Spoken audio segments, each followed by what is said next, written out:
By the time you hear this story, my brother's empire will already be in ruins. He doesn't know it yet, but I've been waiting for this night for years. I never thought I would be telling this story. But life has a way of teaching us lessons in the most painful and unforgettable ways. If you're watching this, sit tight, because what I'm about to share will blow your mind.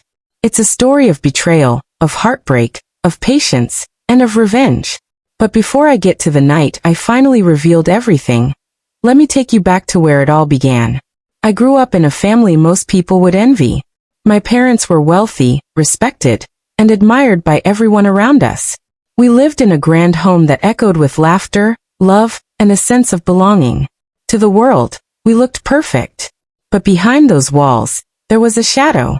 That shadow was my elder brother, Victor. Victor was the kind of person who knew how to charm everyone, neighbors, relatives, even teachers. He could smile and make people believe he was the golden child. But I knew better. Behind closed doors, Victor was arrogant, entitled, and greedy. He believed the world owed him everything simply because he was the firstborn son. And because I was the younger daughter, I was always expected to stay in his shadow. Well, by him, of course. Our parents wanted both of us to be our best selves. Well, then nobody has to be in the shadows. Growing up, I didn't mind. I was different. I was gentle, quiet, content with little things. I didn't crave attention. I loved reading, writing, and helping my parents. But Victor craved power, and he would do anything to get it. Still, I never imagined just how far his hunger would drive him.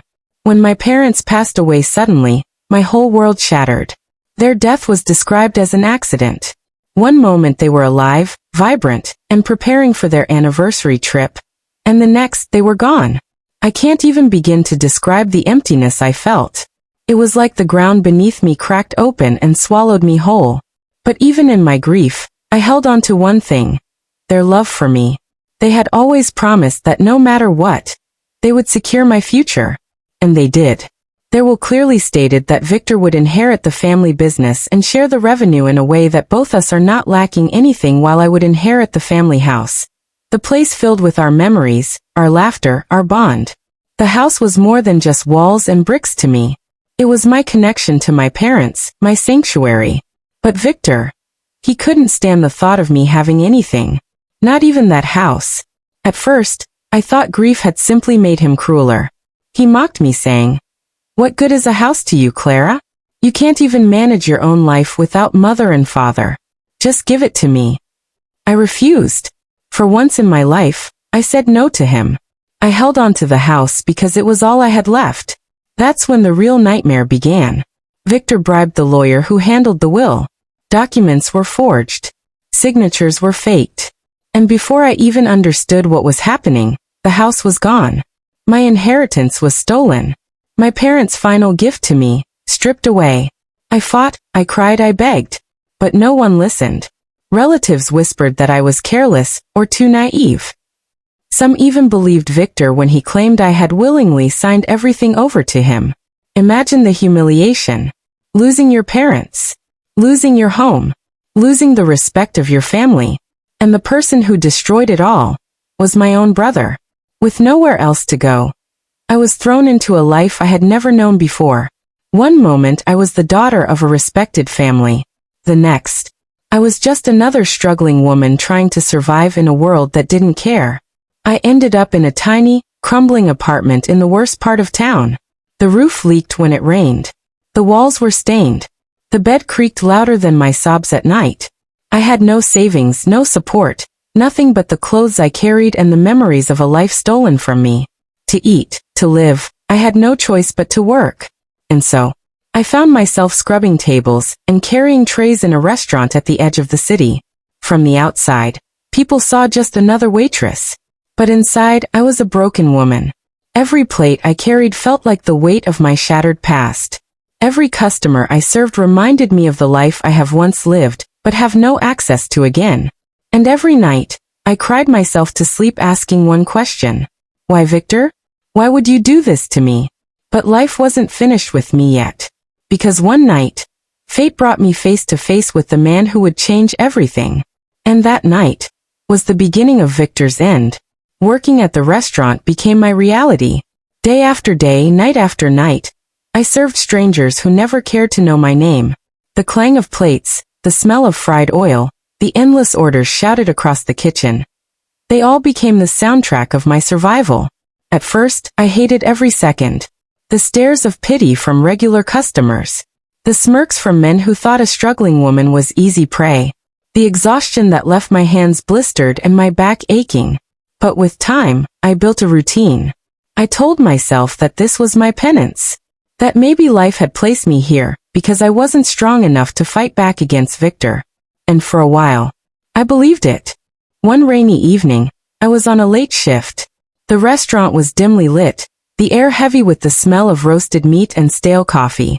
Most of the tables were empty, except for a solitary man in the corner. He was older, with silver hair and a tired face. Something about him felt familiar, but I couldn't place it. I walked over with a polite smile. "Good evening, sir. What can I get you?" He looked up at me and froze. His eyes widened as if he had seen a ghost. "Clara," he whispered. My heart skipped. "Yes, do I know you?" The man swallowed hard, his hands trembling slightly. "It's me, Adams, your parents' friend, and their lawyer." It felt like the ground shifted beneath me. Memories flooded back. Mr. Adams had been a close confidant of my parents. I hadn't seen him since their funeral. After that day, he vanished without a trace. Tears stung my eyes. "Mr. Adams? Where have you been all this time?" I thought you abandoned me like everyone else." He shook his head, his expression grave. "No, Clara. I didn't abandon you. I had to disappear. Because your brother wanted me dead." I froze, my tray nearly slipping from my hands. "What? Why would Victor want to kill you?" Mr. Adams leaned closer, lowering his voice to a whisper. "Because I know the truth about your parents' death." Those words pierced me like a dagger. For years, I had believed it was an accident. For years, I had grieved and accepted that fate had stolen them from me. But in that moment, I realized I had been living a lie. "Tell me," I demanded, my voice shaking. "What do you mean by the truth?" Mr. Adams glanced around nervously, then motioned for me to sit. I slid into the chair opposite him, my heart pounding. He took a deep breath. "Clara, your parents didn't die in an accident. They were murdered." I gasped, my chest tightening. No, that's impossible." "It's the truth," he interrupted gently. "And the man responsible was Victor." The world around me blurred. The clatter of dishes, the chatter of customers, even the rain outside, it all faded. I stared at Mr. Adams, searching his face for any sign of a lie. But all I saw was sorrow. "Victor killed them?" I whispered, my voice breaking. Mr. Adams nodded grimly. "They refused to hand everything over to him. They wanted the inheritance divided fairly." He was furious. So he planned their accident. He staged it to look natural. And when I refused to be bribed into silence, he came after me. That's why I disappeared. I had to protect myself, and wait for the right time to gather evidence. Tears rolled down my cheeks, but they weren't just tears of grief. They were tears of rage. All this time, I had blamed fate. But it wasn't fate. It was Victor, my own brother. That night, something inside me shifted. The broken, humiliated woman who served tables and cried herself to sleep began to fade. And in her place a new Clara was born. A Clara who would no longer stay silent. A Clara who would make Victor pay. Over the next weeks, Mr. Adams and I formed a secret alliance. He showed me the evidence he had been collecting. Bank transfers, witness accounts, even a hidden copy of the original will my parents left. Piece by piece, we built a case strong enough to shatter Victor's empire. But it wasn't easy. By day, I continued my life as a waitress. By night, I worked with Mr. Adams, copying documents, recording conversations, following paper trails. It was exhausting, but for the first time in years I felt alive. Every shred of proof we uncovered was like a weapon in my hand. I knew it was only a matter of time before I struck. But fate wasn't done playing with me yet. One evening, the restaurant was unusually busy. A group of wealthy men and women walked in, dressed in fine suits and designer gowns. At the center of the group was Victor. My stomach dropped. He looked exactly the same, confident, arrogant, with that smug smile plastered across his face. He hadn't seen me yet. I prayed he wouldn't. But fate had other plans. As I carried a tray past his table, his eyes landed on me. And in that moment his smirk widened. Well, well, well, Victor said loudly, drawing the attention of everyone around him. If it isn't my dear little sister. Clara, is that you? The room fell silent. Every head turned toward me. Victor laughed, the sound cruel and sharp. Look at you. From living in a mansion, to scrubbing tables. Who would have thought? Some people were simply born to serve, I suppose. His friends chuckled, sipping their wine, enjoying the spectacle. My face burned with humiliation, but I held my ground. I wanted to scream at him, to throw the tray in his face, to tell the world what he had done. But I didn't. Not yet. Instead, I forced a polite smile and said nothing. Because deep inside I knew my day would come. As Victor rose to leave, he smirked again. Clara, darling, I'm having a party next week. My birthday. You should come.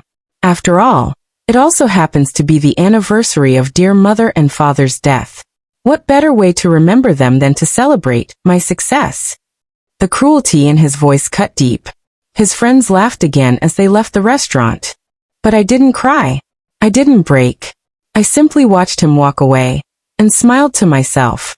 Because Victor had just given me the perfect stage for my revenge. The days leading up to Victor's birthday were a blur of quiet planning. Every night, Mr. Adams and I refined our strategy. The evidence was airtight. Signed documents, forged papers, bank transfers, even a confession from one of Victor's old business associates who finally broke under pressure. Still, I couldn't shake the nerves. This wasn't just about revenge anymore. This was about justice. About finally giving my parents peace. And most importantly, about taking back my life. The night of the party arrived. Victor's mansion glittered like a palace. Golden lights draped across the massive gates. Luxury cars lined the driveway. And laughter spilled into the night air. The elite of the city had gathered.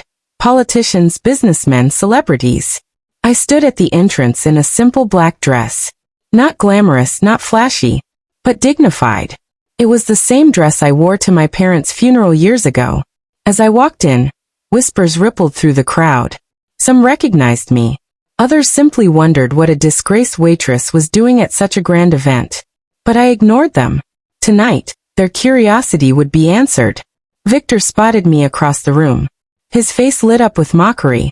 Clara, you came, he announced loudly, drawing attention to me. He strutted over, glass of champagne in hand. I wasn't sure you'd show up. After all, this isn't exactly your kind of crowd anymore. His words drew laughter from his guests. I smiled faintly. You're right, Victor. This isn't my kind of crowd. But then again, neither are liars and murderers. The laughter died instantly. The room grew still. Victor froze, his smirk faltering. What did you just say? I took a step forward, my voice clear and unwavering. You heard me. A liar, a thief, and a murderer. That's what you are, Victor. Gasps echoed around the hall. People glanced at one another, unsure if this was some sort of twisted joke. Victor's face reddened, but he forced a laugh. My poor sister. Still bitter after all these years. She's delusional, everyone. Don't mind her. I raised my hand. Really? Then perhaps you can explain this. Mr. Adams, who had been waiting in the corner, stepped forward and placed a thick folder on the table. The crowd pressed closer as I opened it. Documents, photos, financial records, all neatly arranged. This, I said firmly, is the truth. Proof that Victor forged our parents' will. Proof that he siphoned their money into secret accounts. And proof that he orchestrated their deaths. The room erupted in whispers, gasps, and murmurs. Victor's face twisted in rage. Lies. All of it, he shouted. She's just jealous, trying to ruin me. But Mr. Adams calmly pulled out one final piece of evidence, a voice recording. He pressed play. And there it was. Victor's voice. Cold, calculating, unmistakable. If they don't sign everything over to me, then they'll regret it. I don't care what I have to do. No one will stand in my way. Then he spoke to someone on the phone. Make sure they don't come back. Tamper with the break. The hall went silent. The weight of the recording sank in. Victor's friends looked horrified. His business partners exchanged uneasy glances. Even his closest allies began stepping back from him. I looked him in the eye. All those years I thought fate had taken our parents. But it wasn't fate, was it, Victor? It was you. Your greed. Your cruelty. Victor trembled with fury. He lunged at me, his hand raised. But before he could touch me, 2 men in dark suits stepped forward. Police. Mr. Adams had already contacted them. They had been waiting for this moment. Victor's hand froze in the air as cold metal cuffs clicked around his wrists. "You can't do this to me," he screamed, struggling against them. "I built this empire. You're nothing without me." But no one moved to help him. Not his friends. Not his partners. Not even the people who once worshipped his wealth. He was alone. And as they dragged him out of the mansion, he locked eyes with me. For the first time in his life, there was no arrogance. No mockery. Only fear. The party was over. Guests slipped out in silence, shaken by what they had witnessed. The mansion that once symbolized Victor's power now stood as a monument to his downfall. I remained behind, standing in the quiet hall. For the first time in years I felt free. Not victorious. Not joyful. Just free. I walked to the grand staircase and looked up at the portraits of my parents that hung on the wall. My voice broke as I whispered, "It's over now. You can rest." The next day, news of Victor's arrest spread like wildfire. His empire crumbled overnight. Accounts frozen. Assets seized. Reputation destroyed. Meanwhile, I returned to the restaurant, not as a waitress but as its new owner. With the help of Mr. Adams and the inheritance restored, I bought the place that had seen my tears, my struggles, and my rebirth. Every plate I washed, every table I wiped, had been part of my journey, and I wanted to honor that. But more than anything, I had learned a truth that would never leave me. Revenge doesn't always come with blood and fire. Sometimes it comes with patience, with silence, with proof.